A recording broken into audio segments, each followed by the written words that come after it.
every time I would get up to race him, I was like, this dude didn't do what I did.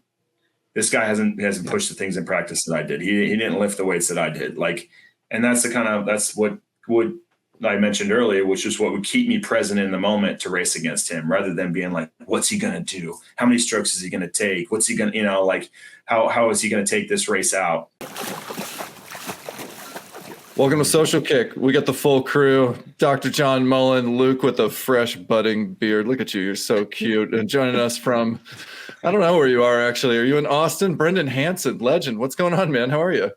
I am still in Austin, Texas, for good reason. But yeah, excited to be here, guys. Wanted to come hang out, maybe kick a few laps with you, catch up. I love the buzz of Social Kick. I think I don't know a single swimmer on the planet that when they hear those two words don't get excited and want to have fun. So yeah, well, none of them swim for Bob Boatman is what we've learned, and that's just such a shame. Hey, man, that is true. We always poll our audience and ask for a few questions. So this one's from multi-time NCAA champion Brendan Burns wants to know, what's your favorite Central League swimming memory? Central League swimming memory. So he's talking about Summer League back in PA where I grew up. I think and it's funny, man, I'm coming on the backside of it. You maybe hear it in my voice. My kids were in the Summer League swim meet last night. But listen, first time into the sport, you love it, you learn it, you eat my bubbles all over yourself, laying heat, and you just learn, right? Like Summer League is where you get into it. For me, the Central League was like points mattered.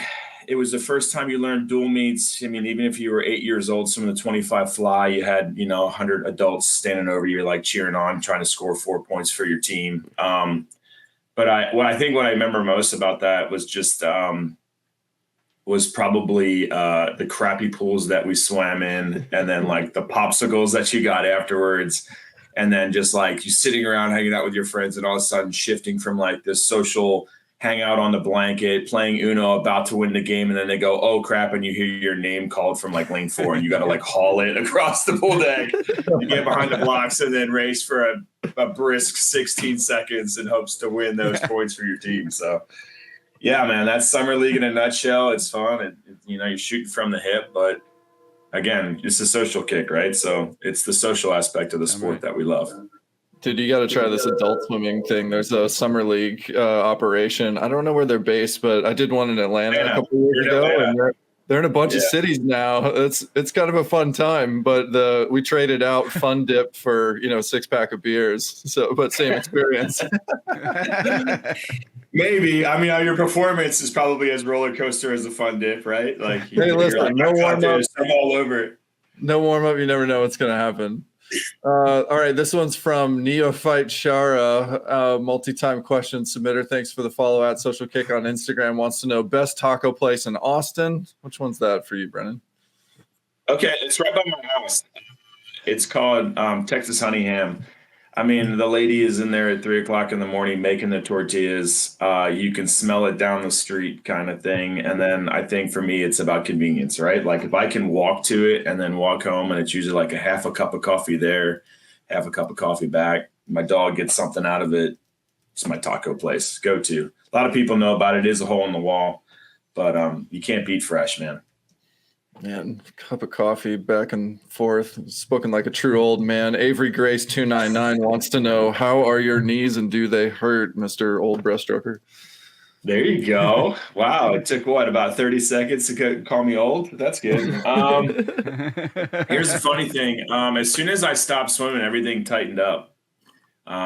I was really adamant about just making sure that, especially when I had kids, man, lifting them up, moving around, like just doing things that as a dad, I wanted to make sure that I could move around. So my knees are good. I don't ask me to breaststroke kick right now. I haven't done it in probably 10 years, but I don't think they want to move that way anymore. But I'm a land animal now, which is an interesting place to be.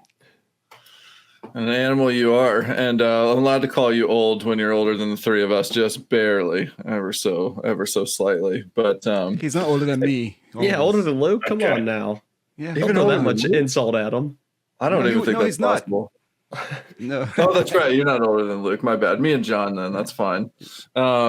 Hey man, yeah. So let's get straight into trials, can we? Because it's some of my earliest memories of you. Well, I can remember is 2002 NCAAs actually. But that whole era of your dominance and especially like world and American breaststroke, and here we are on the cusp of headed into, this quad triad. What do you call a try? What are we in, a try right now from 21 to now? And yeah, I guess you called that. And you got a big presence, as you always have, on the American scene in swimming and heading into trials. So I just want to talk a bit about that and like what you remember from your last trials, and how that's what are you going to think about as you walk onto the pool deck in Indianapolis? What are those things that first come to mind when you'll walk into that Lucas Oil Stadium? Well, I think it's already started. So I was over at the Austin Elite Meet Thursday night watching some tune-up races of some athletes that'll be racing at Indy, and a couple of USA Swimming president and CEO Tim Kenchey was like, "Hey, what's going on in Austin? What are the swims like?" And I said, all I wrote back in a text message was, "Tension is in the air. I love it." Mm-hmm. And that is like really, in a sense, what is the vibe right now. I think there's a heightened sense of awareness of strokes and strategies and conversations amongst coaches. And just like, when I say tension, it's kind of that like nervous excitement. I'm about to walk out on stage and play for 100,000 people, right? And you're a musician. So it has that feel to it. I know it really well because, I've done this 4 times as an athlete and 3 times as a host. And so all I can tell you is that when you walk on the stage at the Olympic trials versus any other meet, the entire sport shifts back to Summer League, where it's really just, you go from, a lot of times when you walk on a pool deck, you have personal goals as an athlete, right? Like, I want to go this time. I'd like to be in this heat. I'd like to try to race these people. And I'd like to, and win is somewhere on the list, but it's never the top priority. It's usually like, hey, if I go best time and I go this, somebody else beats me, I'm good. When you go to trials, it is like you immediately are centered into that touchpad and going like, what do I got to do to touch that thing first or second? I sure as heck don't want to touch it third, right? And so you shift back to being that Summer League kid running from the blanket, full on fun dip, like going in and being like, okay. And that's a hard shift, but at the same time, it is extremely real. It smacks you in the face and you're like, it's go time. And that, I mean, it goes all the way down to every single sense. Because when you say that, and you were talking about it, I remember what the air temp was, what the rubber of the Mirtha pools and how that smells, and like what that does to my heart rate. And then like hearing the water crash over, like I can, like, again, when you get to that level, visualization is very high. You'll hear a lot of your high end athletes talk about that. But like, I can literally bring it down to like the minute details of like the entire venue itself. Now, this will be a lot different of a venue than we've ever had in the past. But, I've swam, my first Olympic trials was in Indianapolis at IUPUI 2000. We had just started thinking about making them bigger. Then we go to Long Beach out in the open, right? We're in a parking lot going crazy. And then Omaha, man, we did such a great job there. It was almost like when you went to the Olympic Games, it was a downgrade in venue experience and fan involvement, which I thought was great for our team, to where we were like, okay, we're on the backside of this mountain. Let's just go crush it. And now we've got the momentum. Let's ride it out. I think I've seen the renderings of Lucas Oil, and I've seen the build being built this week. I think everybody on this podcast has too. It's pretty insane. So, and you're seeing the athletes think that way. Like, you're asking me about the mindset of that. They're going like, okay, this is the real deal. Brendan, 20 years ago, you had one of the most successful trials anybody could ever have. You set 2 world records. You didn't just go there and touch first. You touch faster than anybody's ever touched before in breaststroke.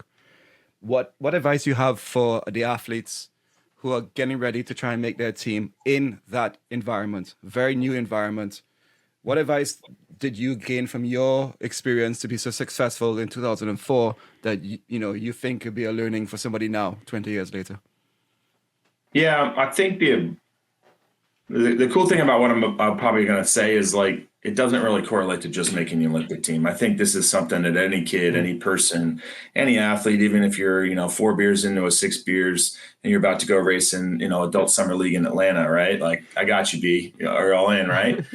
is like swim your own race, right? I learned this the hard way. I talk a lot with our athletes about this.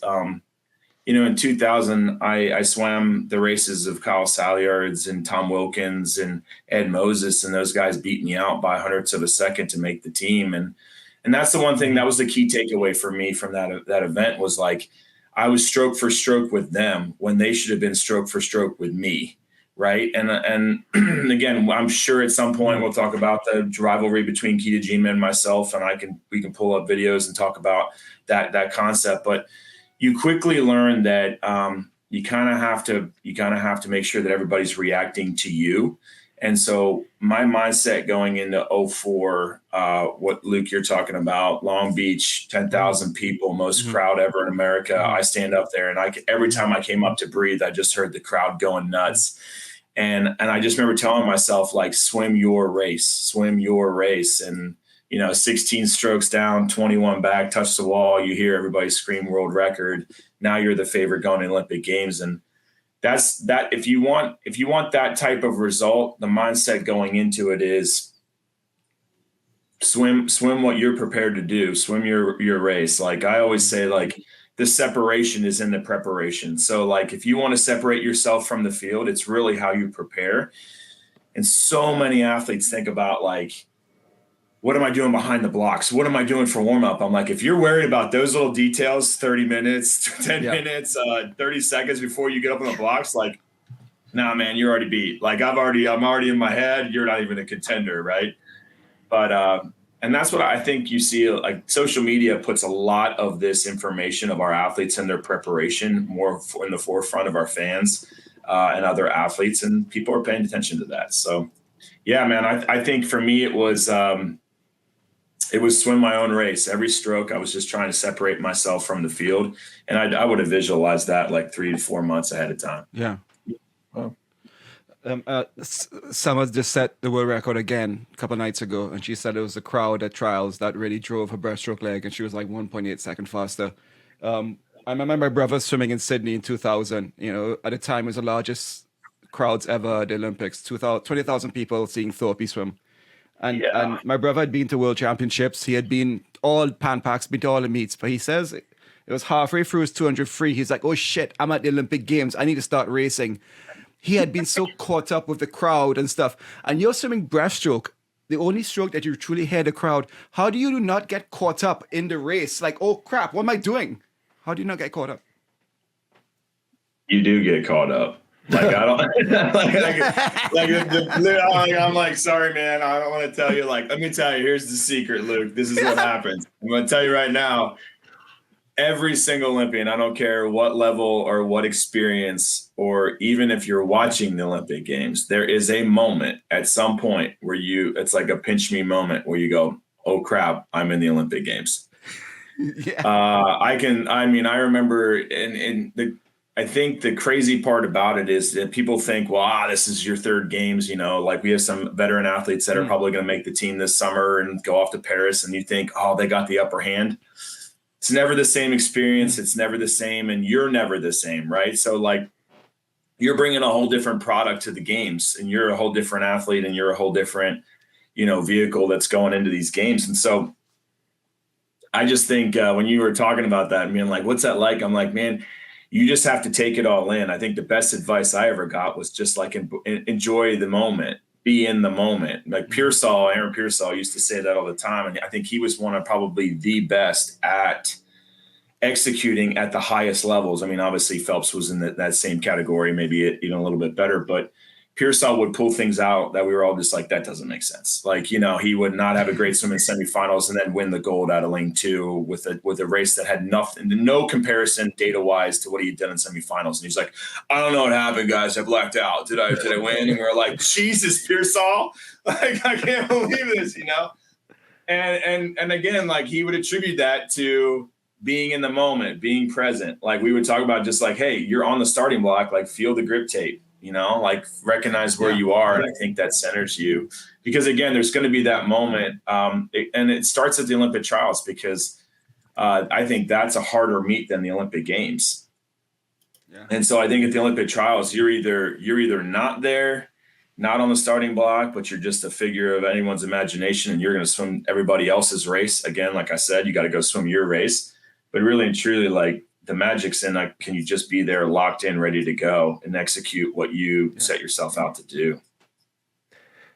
And we talked a little bit about Lucas Oil Stadium, the venue for this Olympic trials, and you've even talked about the progression over the years. I mean, I remember going to the net, watching Olympic trials as a kid, them, writing the names on the wall and how memorable that was for me.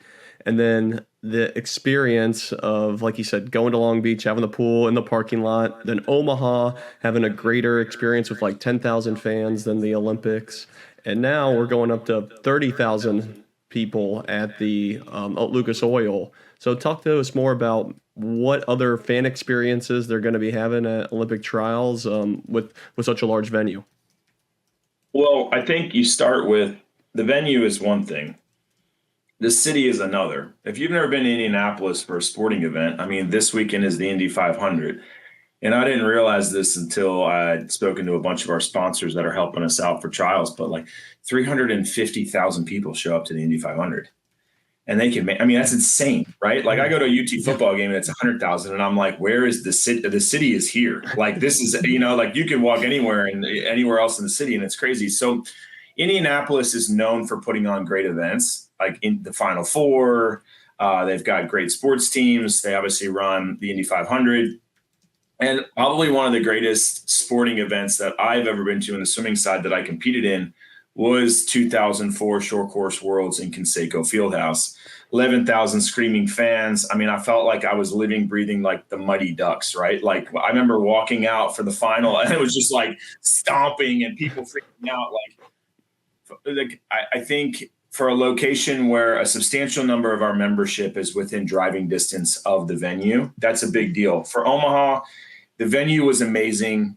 We've kind of learned out how to put this pool in, build a great fan experience, make sure our athletes, technically we run a great and sound swim meet. Now we wanted to put it in a place that we knew it was easily accessible, a little bit bigger, and then, kind of sprinkle some stuff on top. And so the stadium itself is going to just take the sport to another level. As soon as you walk in the front doors, you're like, I'm going to a big event. It's like walking in to see your favorite band, but then the venue gets you more excited before you hear that song you came to go see, right? Like, and you're like, oh my gosh, this is like, it's awesome, right? So that's going to be really nice. The nice thing about Indy is you can walk around. We're really focused on family-friendly stuff, so kind of think of the city as a campus. Nobody has to drive anywhere easily. We have streets blocked off. We're going to have artists doing things. Like there's a ton of activations around Indianapolis that's going to be really, really cool. And then we have 100, like what people don't realize is that Lucas Oil sits like this. And then right next to it is a couple 100,000 square foot convention center. And that's where our aqua zone is going to be. Right. And that's where like kids can come and get involved in what's going on, learn a little bit more about the sport. Cause we'll have, you can't fill a football stadium with just swim fans. Mm-hmm. Right. Like you got to fill it with people that have never really seen it, but they're like, I like the Olympics and I want to see an Olympic team be picked, like, I don't know anything about basketball, but I went to the Final Four, right? Like I was like, this is awesome. Yeah. Like, this is amazing. Like these are great athletes. And so we're going to have like probably 30% of the population there is going to be, this is their first swim meet they've ever been to, which is nuts to think about. But at the same time, like, we are making sure that there are activations and takeaways and things like that to where we kind of grow this community. Because as fun as it is to say like, the swimming community, you're always 1 degree of separation. Like we could be like, Luke, what's your best friend? Okay. Yeah. I know that person. And all of a sudden we're like, we swam against each other. Like, holy crap. While that we sit there and say like the swimming community is so small and connected, that's great. It also prevents us from growing the sport, right? And so I think we got to start thinking of these major events. We got to start really competing against other youth sports and like let's push this thing out. You know what I mean? So I'm You can't tell by the way I'm talking. I'm like super pumped about it. I'm your rodeo clown every night. Like I'm the guy hopping out of the barrel, like, let's go, and firing up the music. But I think the cool thing is like watching the reaction of our highest level athletes. And when they come in there, they're like, man, you guys created this for us. And then they go in and then, when that first world record gets broken, you're just like, And I think I'll be bullish. I think we're going to see 3 world records get broken in this pool. Ooh, there we go. I'm excited to see that. That's for sure. But you mentioned some of these events, and I was at the Final Four this year, so I can agree with that. I was rooting on my Purdue Boilermakers, and we got to win at least to get to the finals. And they have the full fan experience zone, and it's kid friendly. All these events, but I have to say, Purdue is hosting the events, and Luke was ragging on the little event schedule with some of the artists and the Taylor Swift night. So I guess, come on, Luke, you have to think bigger picture here. All right, this is for the non-swimming fan too, and building up the community. Yeah, I agree with it. You're wrong. Yeah.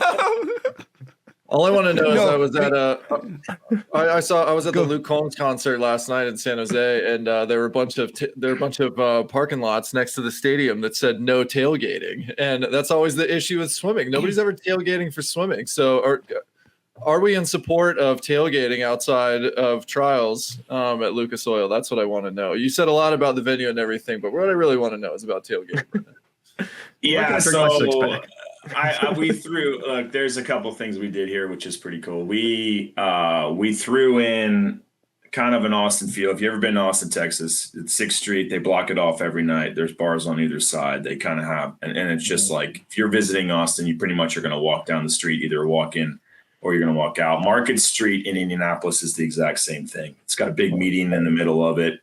And we're going to have swim up bars is what we're calling them, but the sponsors are sponsoring bars. And so there'll be a lot of pre-gaming in that area is what I would say. And then there's an artist that's literally building a 60-foot Eiffel Tower during the 9 days of trials in the middle of it. So again, even if you're a family and you're like, yeah, we're not coming down here to tailgate, but we want to kind of see the vibe of what we're walking into, or kind of like that fan tunnel as we go into Lucas Oil, that's going to be Market Street. So I would assume that a lot of my friends and a lot of my buddies that are coming in town will probably be kind of staging in that area, which I would consider like our tailgate area. And it's like 4 blocks long, and it's like 15 or 16 different restaurants and bars. So it's, again, I think Indianapolis knows what they're doing, and it's cool when you go to them and go like, hey, the city of,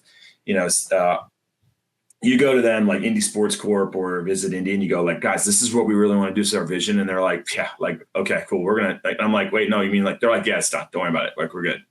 And I'm like, okay, we're working with like, they're like, yeah, that's nothing. We got this. And so I'm like, and now it's all coming together, and it's all there. So now I think I think the first night we're going to be, I think we will, but based off the way we're tracking, like the first world record we're going to break is attendance. So that's going to be really cool. And it's going to be done by the fans, right? So I think right now we're like somewhere in the range of like 22 to 27,000 people, which will be way more than we mentioned earlier, which is more than Sydney, Australia, right? So I think that's really cool. So that the fans are the first ones to break the world record. So then now, Luke, I know you're counting. I only have to get 2 more, right? So like I got 4 world records. But dude, I could agree with you more, and it comes down to what you're going to be doing. I remember being at NC's in Knoxville, and some of the greatest athletes in the world were competing inside the pool. And outside, there was like a little tiny banner that was like, NCAA is this way. It's like, what? Nobody had a clue that you had about 12 Olympic potential gold medalists competing inside of Tennessee's pool. I want to land at Indy, and I want to make it, I want to see the splash. I want to see it everywhere, because swimming is boring. And unless it gets pumped up and the stories are told. And it's why I enjoy doing what we do here at Social Kick and telling our stories out there about the person who came 4th, Jeremy Bagshaw, who just tried for 5 trials and then just got it in there. Once you tell those stories, those real human stories, or once you point out the things that all of us take for granted in swimming, like for me, I take for granted that I can dive in and streamline. Yeah, we all can do that. But to the non-swimmer, how are you able to streamline so far? Like, you can tell these stories about swimming that we as as a high level swimmers take for granted. That's where our sport grows. And that's where the role of what you and Caitlin are doing on deck, especially, is going to be so important. So talk to me about that role of what you are doing. Are you doing as you come out the water, interviews with the athletes? Or are you just pumping the crowds up? What are you guys going to be doing to help bring swimming more to the masses while you're there? Yeah, so it's not as hard of a gap as you think. You just can't use layman terms. So like they don't know what a streamline is, right? Like they just go like, oh, you're pointing. And I remember this like the first time I had taken Rowdy's job and did an NBC thing, and they're like, Brendan, you can't say those words. And I'm like, what do you mean? Like that's our terminology. So I think vocabulary is very important when you're talking to a non-swimmer. A perfect example is last night. I live in a pretty nice area of Austin, Texas. And so our summer league meet last night, one of the guys was, he was an MLB baseball player, played like 15 years in the league. And he was like, and our kids are 6 years old and literally swimming the 25 freestyle. And he comes over and he's like, all right, man, I'm going to geek out for a second. And you could tell like his hat had come on as a professional athlete. And he's like, I got to ask some questions. Like, no. And you guys know exactly what's about to come. So like when your arm's coming out of the water and you're reaching, like, do you want to like enter like this or do you want to enter? And I'm like, your kid's 6, dude. Like, like again, the more Skittles you can shove down her throat and get her excited about swimming and make sure she's having fun and she doesn't go home with like 15 temporary tattoos, like we're good. And so I think the nice thing about our sport, Luke, when you talk about the gap is like, there's not a lot of rules for somebody to have to learn other than like the 15-meter mark, the stroke and discipline that they're swimming. But other than that, it's like if you're watching it for the first time, you don't have to worry about like, what's a first down? What do you mean they're fouled? It's like touch the ball first, right? Like there's very few sports where it's literally just like you're watching people in a distance type setting and you're just like, you know who won or lost. Like you can learn the semantics of just like, oh, they, didn't touch the wall with 2 hands or they weren't, they double dolphin kicked off of a pullout or something like that, right? But I think from that standpoint, like our non-swimming fans that are going to come to this are just really coming to watch, and they're going to be paying attention to our giant screen in the middle of the pool and going like who gets first or second and who wins and makes the Olympic team. So it's really like I said, it's as simple as like who touches the wall first. And I think for Caitlin and I, in that perspective, it's really to kind of find those little windows of opportunity to kind of start to teach the vocabulary, right? Like maybe the early onset and onboarding of just, of like, we'll say things like, hey, Caitlin, let's just talk about strategy tonight. We have a 400 IM. People aren't going to really understand like how to play that out. Like you guys know that the biggest lead changes and moves are going to be by the breaststroke, right? So that's something that I'll say to Caitlin, who's swum the 400 IM a bunch of times. And I'll be like, Caitlin, 400 IM tonight, like, the crowd's going to have to get behind us. When are they going to have to do it? And she'll be like, the breaststroke. Like you get up, you can hear it. They can hear you. That's those 2 laps is the hardest part of it. And like all of a sudden that person listening to it feels like they're like, okay, I know when my job is important. And you see it. And like now you got 20,000 people fired up by the breaststroke leg. And you're like, cool, we did our job. Beisel's going to do all of the pre or post race interviews. She's so bubbly. She kills it at NCAAs. She's one of the best. And so she'll do that. And then if you're announced to the Olympic team, we have like kind of that stage and then we kind of parade you out when you make the Olympic team and you're named to the team. Caitlin and I will do that interview, which is cool because by that point, it's not that post race like, okay, yeah, I was really excited. And it was awesome. It's not that. Zach Hardy was talking about that earlier, but we're more of the, hey, it's easy. I could just go, has it sunk in yet? Like, dude, you're going to Paris. Has it sunk? And those are like the best reactionary interviews because they're like, no, I'm still crying. I'm warmed down. My mom, I haven't seen her, like it just is really, really fun at that point. So we try to use those windows and then to kind of connect with the crowd. And then we're the interview after the interview, which I really like. Nice. I think Caitlin and I do a really great job of that. So Agree. I'm just curious, as somebody who's been involved in this with the production scheduling and everything, just like planning for what the production is going to be like. You're obviously super connected when it comes to the event and ideation, and talking about some USA swimming legends too, with Caitlin and Beisel, and like having that kind of influence of what it's like amongst that conversation. To have the athlete perspective, I think, is really cool and important. But I'm curious what is talked about, some of these like ideas that get thrown out for how amongst that conversation media coverage in swimming can progress, because it's common in other sports to see interviews like in the middle of the game and on the field, and like you get a halftime interview with a coach. Like you don't see that in swimming. There's nobody like in the ready room like doing live commentary in the ready room, like Beisel sitting here looking nervous. Brendan, what's going on, man? What's the strategy for the race? And I'm not saying we need to take it to that level, but I do think there's like some things that could evolve, and then there's also some things like stat wise that don't really work when it comes to keeping the crowd up to date on what's happening in the race. Like meters per second has been one that's been on the broadcast for the last several years, and it's like, who gives a shit about meters per second? Like that means nothing to anyone. I still don't know what that means, other than I know I'm like, oh, okay, they're moving fast.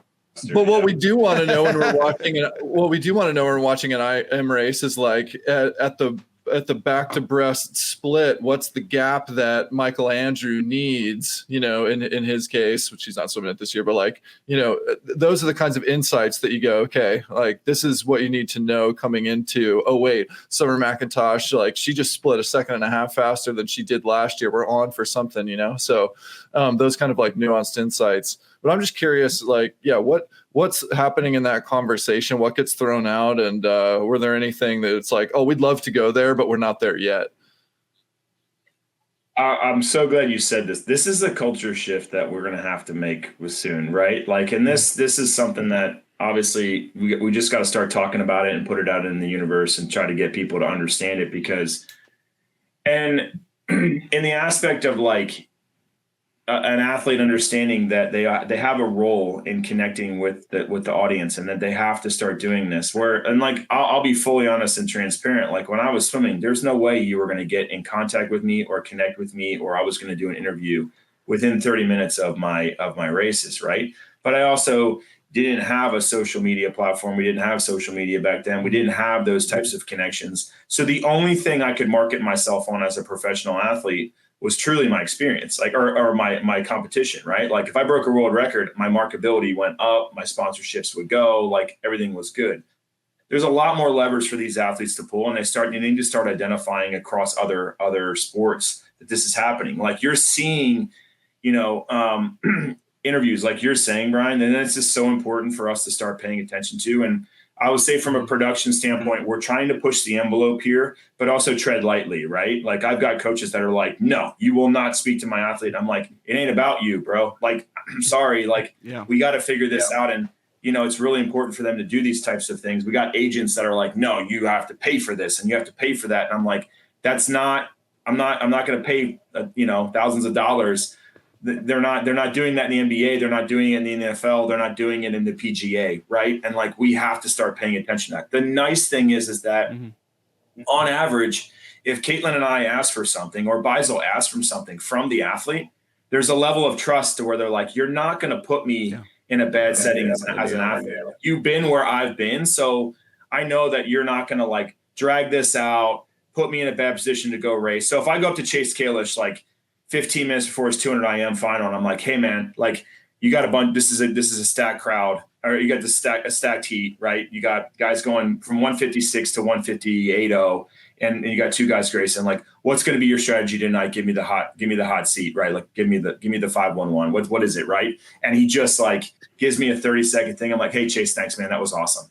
He knows like he did his job, and like again, Brian, I think this is an area that we are not executing as a sport. And it really prevents, Luke, to what you said, of that 30% of people that don't really know what they're doing. But then they're like, oh, cool. I know what that guy in lane 4 is thinking about. That's the guy I'm going to cheer for now, right? Mm-hmm. Like they don't know who Chase is. That's right. But Chase invested 30 seconds of his time. Again, I think you're going to see more of that. And that's Caitlin and I and Beisel kind of pushing that. this one. It'll be more in-venue stuff, I think, than it will be NBC. NBC will probably stick true to their kind of their broadcast, but I think in post and pre and kind of like, hey guys, as they walk into the venue, first reactions, just like really trying to connect our athletes to the 30,000 people that are going to be there. That's great to hear. I think we're all for more of that. And I want to throw an idea out there. How about some within race for the mile coach interviews? We already know they want to cut to commercial, so let's start getting some coach commentary during the mile. I know, I hear you, but I don't think that you want to hear them talk. And I don't know if we can get, like I'm thinking about Ron Aiken and having him next to me in the booth, right? I love the guy. He's super, but I mean, I don't know. He's not going to be bubbly for the mile during it? No, I just, and I think of like Anthony Nesty sitting there as he watches Katie swims this, or it's just, there's a moment where like, I don't think you would want to listen to a Bill Belichick, right? Like right before the fourth quarter of a race. I just I hear you on that, but I think what's been really cool is the athletes like getting somebody like a Janet Evans, right? Like getting somebody that has been there, done that can kind of come back as well established and be like, what's this athlete thinking right now? What's going through? I mean, it's why I think Michael is so good in the booth, even though he has very little experience in that booth and in broadcasting. He's been in that market for so long, but people love listening to him, and he's so great at the Olympic Games because you're like, dude, nobody has his perspective, right? And so like most people don't know this about him, but he is like bar none the most like educated in tune athlete. Like everybody's like, oh, he's so talented and he was great. Like I don't know anybody that was more of a student of the sport than he was. Maybe Kobe, but like, I mean, he would break down my races and be like, hey man, I was thinking about it, like you're paid. And I was like, dude, what? Okay. Yeah. I'll listen to you, And so the only thing with him is just, it was great, and every time it worked. But I think, again, it goes back to the point of like, there are a lot of terms that we throw around in a social kick, or we throw around because we're in this smaller community that are, the people outside looking in don't really know what you're talking about. They don't know what a pullout is. They don't know what underwater kick is. They don't know what streamline is. They don't know what tempo or rate, and they sure as heck don't know what meters per second is. So like, why do we keep showing that? But to the point of like, I'm a visual guy, right? Like Brian, like you were saying, like just show cool graphics, right? Like show comparison charts, give me some data, like something I can wrap my head around. Like, okay, so Summer went out in 29.6, and if that's what you're looking for, that's the number you're trying to pay attention to. Like, I'm locked in now. I'm like 28.8, let's go. Like, exactly. Now again, it's so easy to do that. I mean, listen, if we can do it with horses in the Kentucky Derby as a horse tries to go for the Triple Crown, like we could probably do something of the nature in the trials and these athletes. So it's your comments about Phelps are making me think about the Tony Romo effect and commentary for the NFL, and like this kind of line between the sort of traditional perspective of the way that we talk about swimming, the language that Rowdy and the team use to connect to the casual observer that isn't like swimming jargon necessarily. But I thought Michael did a really nice job of kind of bridging the gap in between. It wasn't so heavily swim nerd, but it did add like a little bit more of that specific, you kind of like inside the swimmer's mind, in the same way that I felt like Romo added that. And then you're starting to see it more with, we'll see how Brady is, but I think Greg Olson and some of these other football commentators that have that, they were in it recently, and, they will go a little bit further into sharing some of that terminology and strategy and insight that, is just not something that we've had before. And it's like, you can't have them be mutually exclusive. They're like all additive to really like appeal to lots of different levels of experience, and helps probably somebody like your buddy who's curious about the arm entry for his 6-year-old, like he's tangential. He's a former athlete. So that like former athletes who love watching other sports and nerding out on like, play design, like I can't design an NFL play, but I love hearing about like the different, X's and O's, and it kind of stretches my mind and perspective. So I love that I love that coming into swimming for sure. So yeah, well, like think about Tony Romo, right? Like the first time he was like, oh, it's an option play. Oh, they're going to go to the left side. Oh, they're going to put, and I was just like, they just lined up. Like, what are you talking about? And then like the play would play out like that. And I was like, this guy's a genius. He's like a magic man. Like when he started calling plays before they would happen, I don't know if that was good or bad, but to your point, Brian, like I wanted to learn more about the sport at that point. I was like, there is parts of this experience that I'm not getting because I haven't learned that. Like, what did he identify that's not there? You see it all the time. Like I did it last night with the kids. Like people are like, Brendan, you know, because they kind of sort of know who I am on the pool deck there at a summer league country club meet.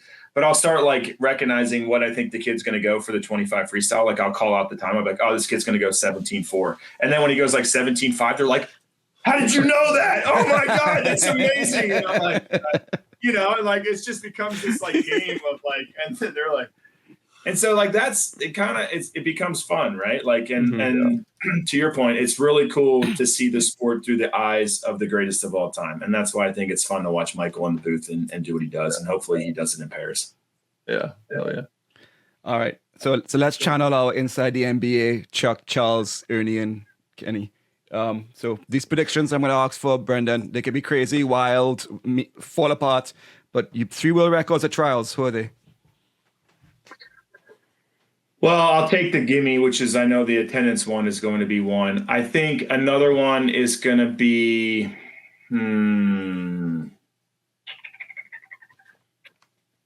it's hard. I know I just set it up, but I wasn't thinking actual events when I said that. I know.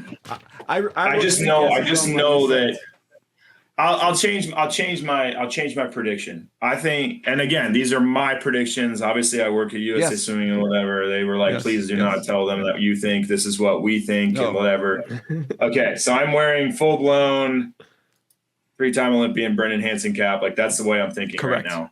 I think we're going to see two. Yeah, I think we're going to see 2 young athletes make the Olympic team that we are not predicting right now. I don't know who they are, but I watched the demeanor of our junior national team when I took them to Pan Pacs in Hawaii. And these kids are like, in a sense, pissed off for greatness. Like they don't care. They don't care at all about the elite of the elite. Yeah. Like they want to go in and they want to kill it. Now, if the experience doesn't take them out of their race and they swim their race, I think we're going to see the races that I think are going to be where it would probably be the men's 200 IM, the women's 400 free. I think that's going to be another one that's going to be in the game. You're seeing that shape up, maybe not for the first place, but I definitely think for the second place is going to be a race. In our 400s, it's just very, it's very open. I think we're going to see a lot of different 4 IM, 4 IM and 4 free. But I think it's time. Like, I think this is the Olympic Games where we're going to see like, you know, and we always do. Like Katie Grimes was a huge deal. No one drive like going into Omaha. Did we think she was going to do it? And I think those are the storylines that I love the most. And as a fan of the sport now, those are the ones I get the most excited about. Don't get me wrong. I love the consistency. I love that part of it and people going really fast. But I don't know. I think we're going to see a lot of that. I'll be honest. I think Caleb's going to surprise some people. Yeah, I do. I think he's grabbing water right now, but I watched his races from Atlanta and I think he just needs rest. And I know that they've got that part figured out. I think he's got dad strength now, which I think is awesome. Yeah. Like, I think there's a level of perspective when you have a kid and you go like, it ain't about me. Yeah. And I think that plays a lot into it. I didn't have that. We didn't have our first kid till after the Olympic Games. And I kind of think back to like what it would have been like had I had a kid prior to that. I think it would have been a competitive advantage for me. Him and I talked about it a little bit, but I think we're going to see a lot out of him. But world records, the reason I say that is not because I can think of a race that is soft or I think there's somebody that can really pop something off. Yeah. I equate it to the atmosphere, the competitiveness that is this team and to make the team. Mm-hmm. And usually a byproduct of those two scenarios, environment and competition, a byproduct is like 3 world records. Like it just is. Yeah. So it'll be good. I think our women's team is going to be lights out. like scary. I think our men's team is going to be a mix of veterans and younger guys. And if we can get them all on the same page, which we're really, really good at as an organization, I think we can go in there and pick off medals. But, it's funny, man. Like, everybody's always like, well, these other countries are catching up and these people are doing that. Like, as a team captain of multiple Olympic Games, like, I love that. Like, the more you guys can push that storyline and say all of that, that was all ammo for me. You know what I mean? Like, I would go in there and be like, people think we're like, and dude, we would always respond. And so it'll be, it's going to be good. Well, last week we told a guy who's trying to swim from Tobago to Trinidad for the first time ever. I told him he couldn't do it, and I challenged him, and he loved that shit. So I'm going to make another prediction out there. I think Jack might get the 100 free. I would love this as a fan. I think Reagan's 200 back, and maybe Bobby's mile if he has open water. That's my fan prediction. I scratched out Katie. Sorry. But that's my own fan. She's doing fast right now. I'll give her that. I mean, but yeah, exactly. Yeah. But my next question was going to be the young kids who are coming up. Last time we had Weinstein, Grimes. We have a Hellman, we have Maximus, we have all these young kids coming up now, and others we haven't heard about. So I'm excited for that. And USS always tends to show up. You guys, you show up at the games. You show up at trials. I'm excited for that. What is it about USA Swimming that you step up and you show up? Don't count you guys down ever. Team captain. Yeah, I'm leaning to there.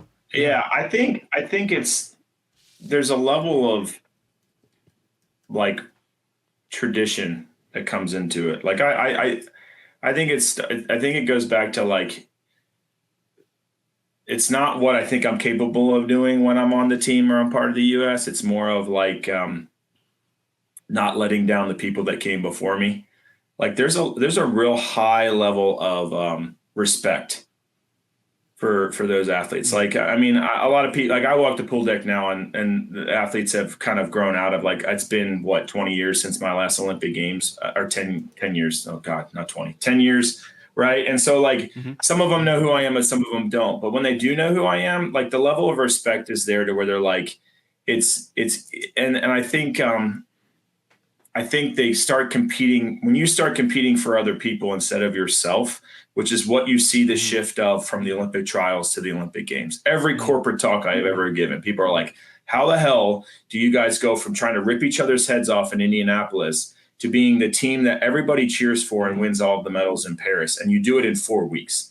I can't get my sales team that is remote to hit quarterly goals and what they're trying to accomplish and get anybody on the same page. And I think what we do is like you shift from full on internal in our nation racing, which is like I'm racing against the best of the best to make the Olympic team. And then in that camp, we really focus on what can you do for somebody else to get them there. And I think as soon as you shift the mindset of like, I'm going to make the rest of my teammates better, and every exercise, every workout, everything is pushing somebody else to exceed their own expectation. Like, guys, when you go to Olympic training camp, all you see coaches doing is, guys, slow down.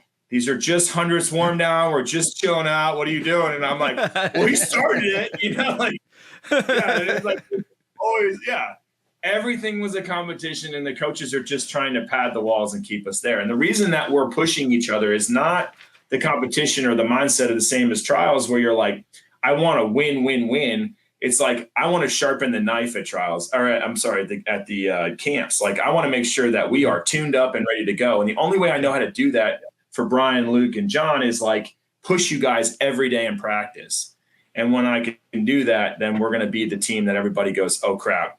And you'll see it and you'll know it because when we change that mindset, as soon as somebody sounds off in finals and goes a time that they never thought they could go or medals, all of a sudden that entire night momentum shifts and we just start rolling. And everybody's like, oh, here we go again. All we're going to hear is the national anthem, And then it's all pissed off. And then it's just like, whatever.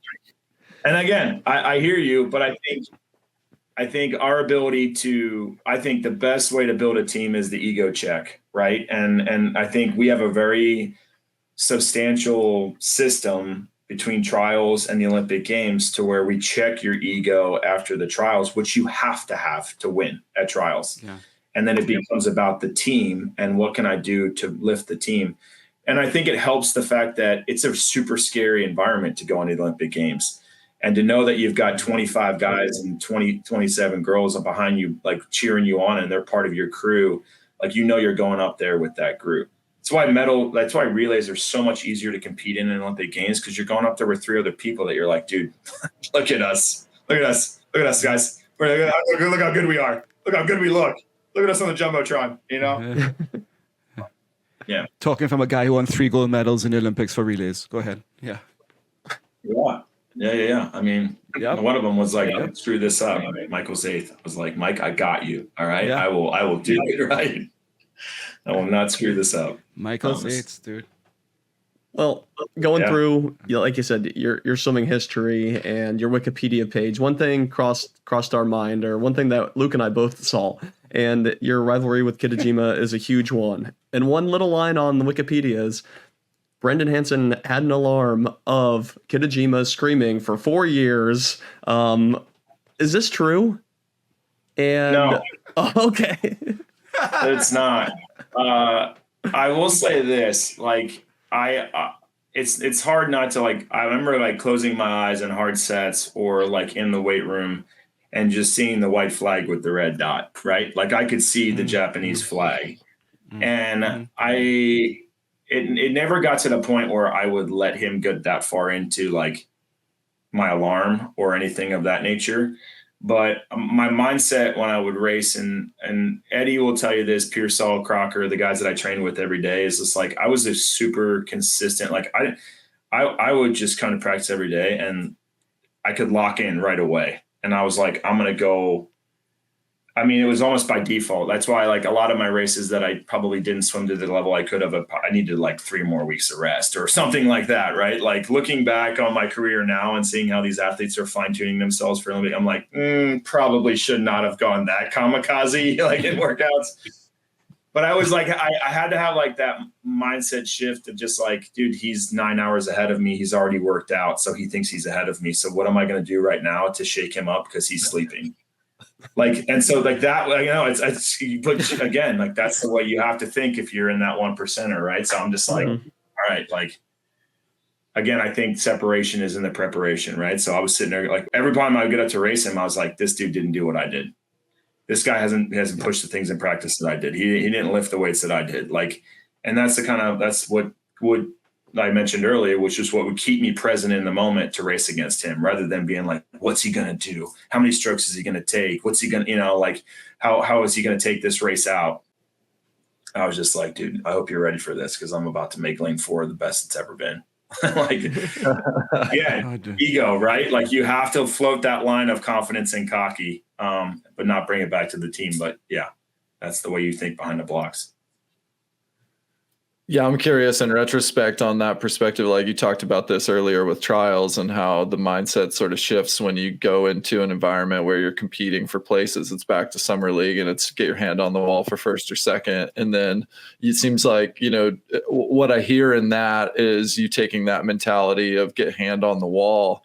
I'm just wondering for you where the balance was, and like, not to go back and do it again, but I'm just curious, like, when were you at your best? Were you at your best when it was competing for places, or were you at your best mentally when you were competing for places with Brendan? Yeah. I'll just tell you this, like, the word balance just needs to get thrown out the window. Cause like, if you're like, you are 100% unbalanced, and you have to rely on a team of people to keep you balanced in what you're doing. Because if your mindset is like, well, this bucket's empty and this bucket's full and I have to balance, like, if you're thinking like that, you're not pushing the limits on anything that you're doing. And that's why it's so important to have, these relationships with your coaches and your teammates to keep you balanced. Cause I'll tell you, like, you're not there. Now, I'll tell you this, every time I would get behind the blocks or I'd be in the middle of the race and have a thought of like, yeah, I'm on world record pace, or like, I can do this, I'm going to break the world record. Never did it. 100 times out of 100. Like, and I can tell you, I mean, big races, small races, like, where I thought I was fast and going into it, like, if the mindset was ever on the result while I was in the actual process of doing it, the result never happened. Never happened. And I know a lot of athletes that know that as well, right? Like, and it doesn't have to be just swimming, right? If you're not focused on the golf swing or whatever, that ball's not going to land on the green the way you want it to. If you're not focused on how you're set up in the batter's box, like it doesn't matter what pitch the pitcher throws, right? And so, for me, where I was at my best was when I was focused on the stroke that I was on and what the next 3 strokes were going to be. Now, Brian, what you're talking about is like where I would exceed my own expectations is when my mind would shift. This is what Ryan Lochte was so good at. My mind would shift out of the pain of what was happening, right? And everything that was on me. And I was like, I'm not letting this dude touch the wall before me.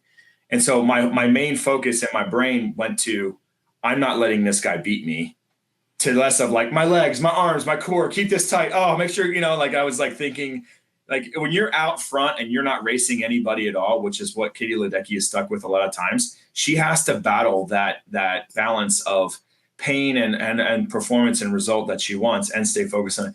But I guarantee you, like, she's probably having a lot more fun, even though people are like, does she want to be competed against right now? But like when you have Summer next to you and you're racing that person, like you can differentiate like the pain that's going on in your body and focus on the person next to you and race them.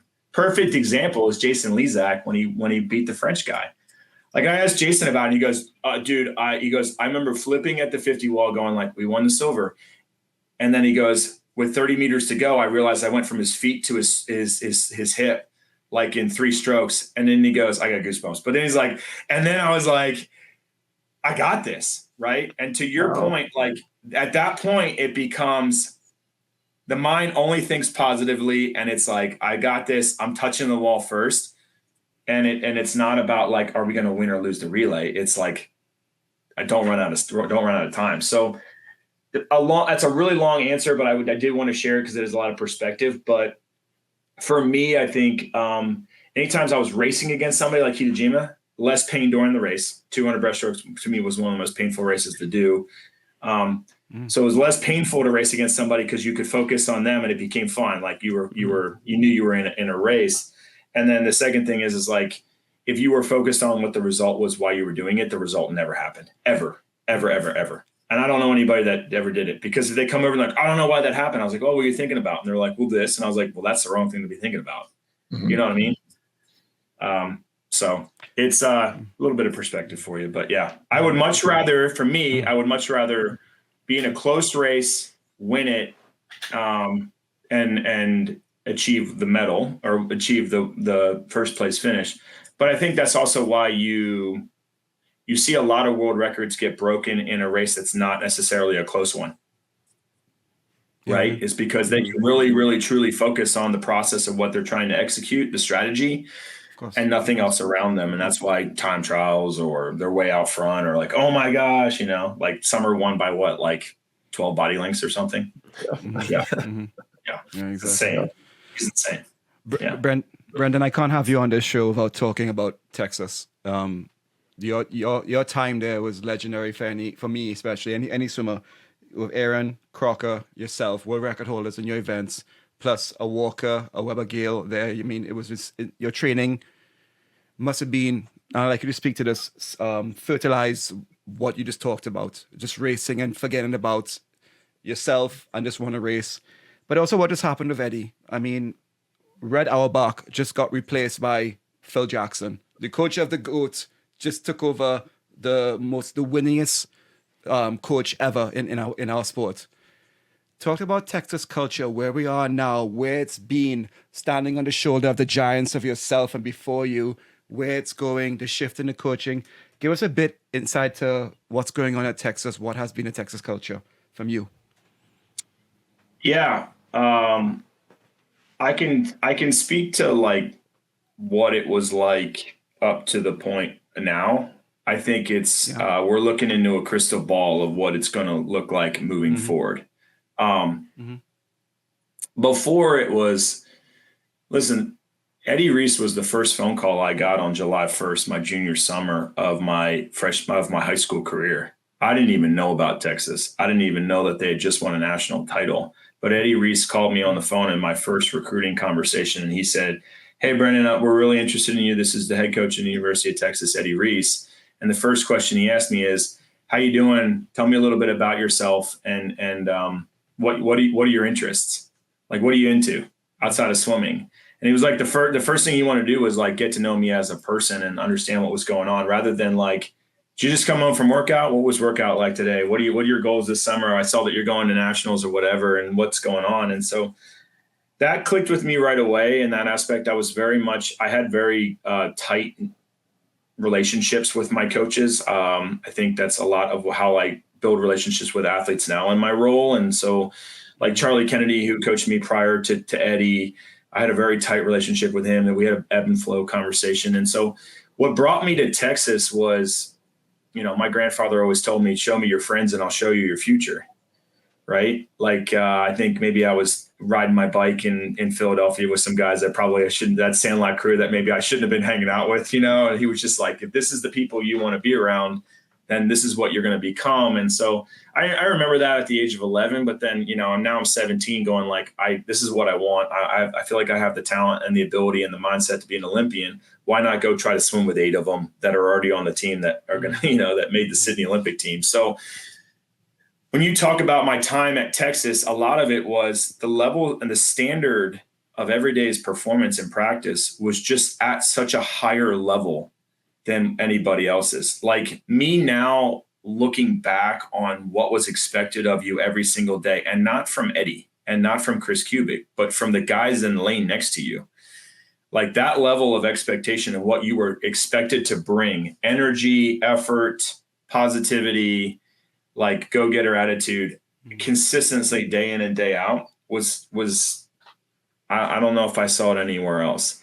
I did see the culture in some other areas, like the Peter Vanderkays, Davis Tarwater, like when they had that Michigan cohort up there, those guys really did a nice job on that. Right. So like, and again, I think it's that is what unlocks the potential of a lot of athletes. Like we talked about it earlier, just like when you start swimming for other people than yourself, I think you can really exceed your own expectations. We tried to do it at the Olympic Games, but I learned that at Texas, man. Like I would get behind the blocks at NCAAs and go, what am I going to do right now to fire up these guys that I need to go 6th or 7th, get 6th or 7th place in this event to score the points to win the national title. Right. Like, don't get me wrong. I was trying to win the race and I was just also like, but what can I do to fire up the 18 other guys that are over here wearing shirts that say, don't mess with Texas. Right. Like that's the mindset that I had at Texas when I was there. Eddie Reese was so good at obviously teaching and pushing you and challenging you, but it was more carrot than stick.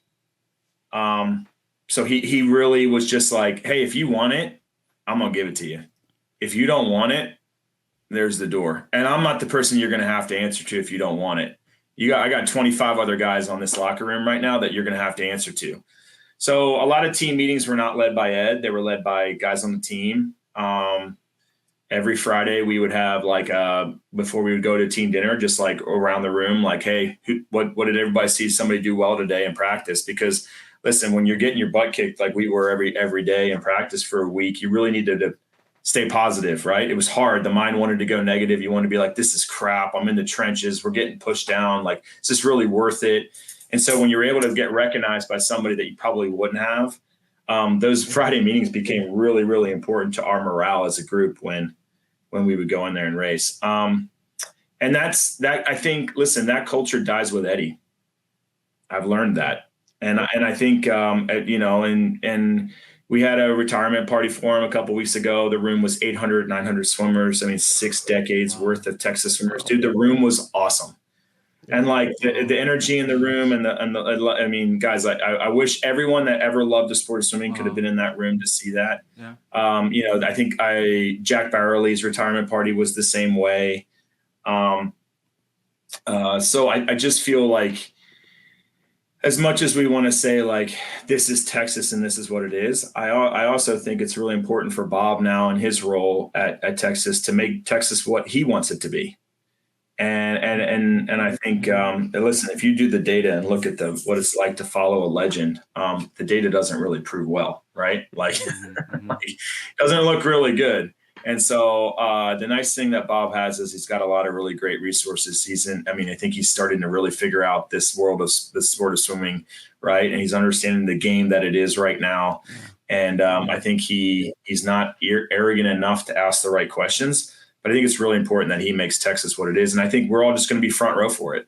Like, I think we're going to see what he's going to make it. And listen, when you coach at the University of Texas, you have a ridiculous amount of resources, and it's really not hard to recruit to the city of Austin. I mean, I moved here in 2000 and I haven't left. So, and I've raised my family here. So I think those things, knowing that you can come here and you can build a life here and this is what you can be, really attracts a lot of people to like, wait, you mean I can go there and swim fast? I can win medals. I can be part of a crazy team, an alumni that believes it. And then like, I'm going to live in a part of the country that's pretty awesome. Like, it's hard to beat that if you're trying to compete against it.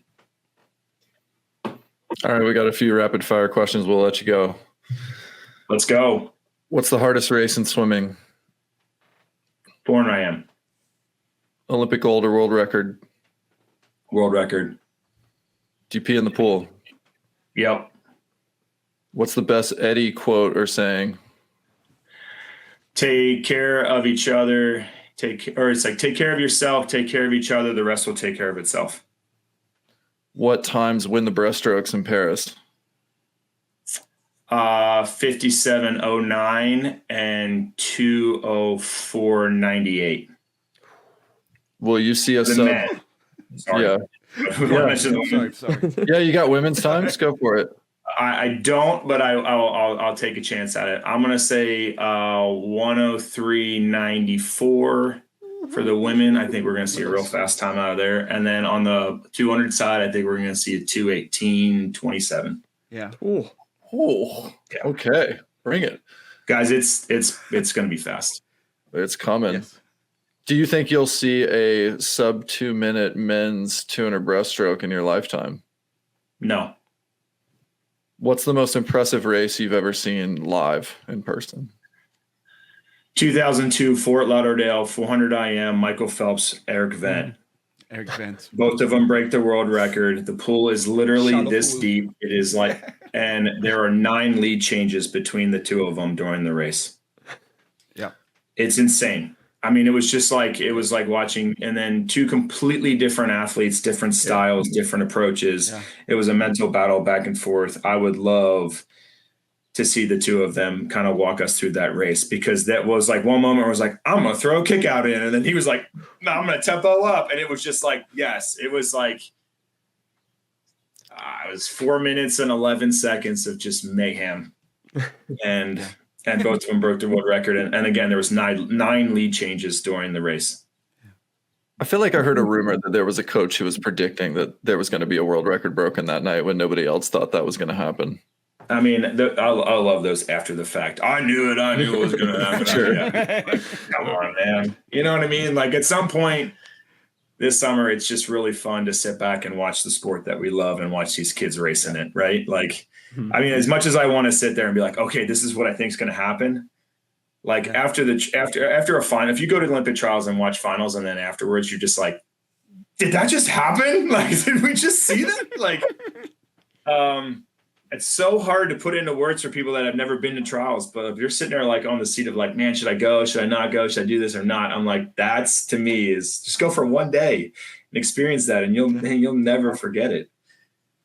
So, what's the race you're most excited to watch at the Olympics? I really am excited to see how Katie responds to these young guns that are coming after her. Mm-hmm. Mm-hmm. So I think the 400 free, 800 free, and the mile, I think, is on the women's side are the ones I'm most excited about. But listen, at the end of the day, the ones that I get the most excited, I mean, individually, that would be it. But like, I think we have a chip on our shoulder for the mixed medley relay from the way it planned out in Tokyo. And I think we want to get that right, whatever that means. So that's probably the one I'm the most excited about. Plus, I'm also a little bit jealous that I didn't get to be a part of that race. Yeah. Like, I just feel like, man, that's such a missed opportunity. And I hate the what ifs, man. I don't have a lot of them from swimming. but that's one that I'm just like, man, what if? Those are gold medals for you right there. Thanks, Dr. John. Appreciate that. Hey, that's why I'm here, just to clarify for everyone. Hey, all right, man. Yeah. Okay. All right, last two. What could you go in a long course 100-meter breaststroke right now? The Olympic trial cut. Wow. That I know for sure. Yeah. Wow. Yeah.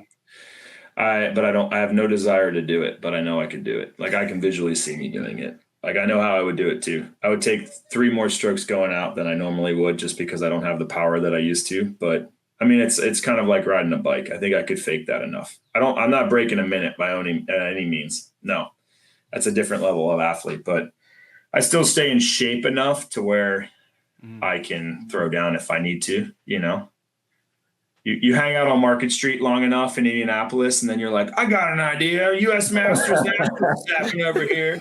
We really want to get on it. I'm like, no. And then you just, you get it. All right. If you're staying in shape and in the pool, then how often are these workouts involving Social Kick? I don't even know what you mean by that. What do you mean by that? Oh, having Social Kick. Yeah, if you're in shape enough to swim a trial cut in the 100 breaststroke, are you getting in the pool? Are you saying you're not getting in the pool? I am. I just don't. I mean, for me, like, I don't have a ton of time, right? So, like, if I'm stepping away to work out, it's usually like my own therapy. So I try to get in like a 40-minute workout where I'll do like 2,200, or an hour workout where I'll get like 3,500 in. And I just hammer. I just go. I can just get my heart rate to what it is, and then I just go. Love it. You know, and then the lifeguard's looking at me like, who is this guy? What is he doing? And I'm like, I'm just trying to get some sun, man. Just trying to hang out and get some awesome sun. All right. Yeah. Just leave me alone. Like, this guy coming in with a tattoo and a Speedo. I think he's on. Kinds of people that ask you, did you ever try out for the Olympics? Yeah. Hey, man, thanks so much for hanging out with us. We're super excited for trials, and obviously a real treat for us to get to chat with you, knowing just how much you influenced fans of the sport of swimming in your era, which we all were and are. So true pleasure. Welcome back anytime. And once again, excited to see the show that you guys put on in Indy. It's going to be fucking awesome.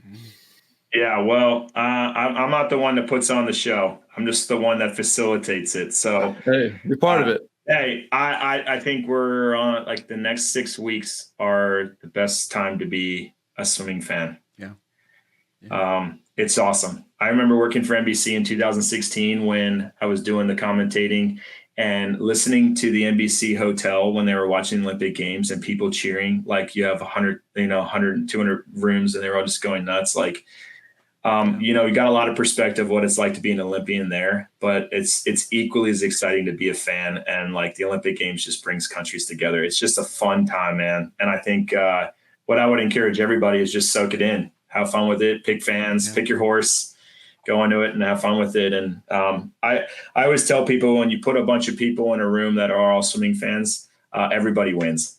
And so it's just like, they're just good people. This sport just brings good people together. So it'll be fun, man. I'm excited. Sick. Love it. Thanks for hanging out with us. That's it for this episode of Social Kick. We'll see you next time. Hey, everybody. Thanks for hanging out with us. If you're enjoying Social Kick, tell your friends about it. And be sure to tell us what you liked by leaving a comment, and subscribe wherever you get your podcasts. Follow us on Instagram. Please subscribe to our YouTube channel, The Social Kick. And you can find all of our content on our website at thesocialkick.com.